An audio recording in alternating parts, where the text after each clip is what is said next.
মৌলানা রুমির বাণী ও দলিল লিখেছেন তিনি মসনবী শরীফে আছে খুইলা দেখছনি আরে ওলি আল্লাহর দেহ খানি ওলি আল্লাহর দেহ খানি ওলি আল্লাহর দেহ খানি হাকিকি মসজিদের ঘর মাঝ ভান্ডারি নুরি চরণ ধর তোরা দেখবি যদি খোদার ঘর দেখবি যদি খোদার ঘর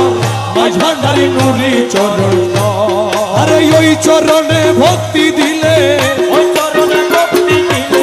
ওই চরণে ভক্তি দিলে হবে দাসের হজাক বর মাঝ ভান্ডারি নুরি চরণ ধর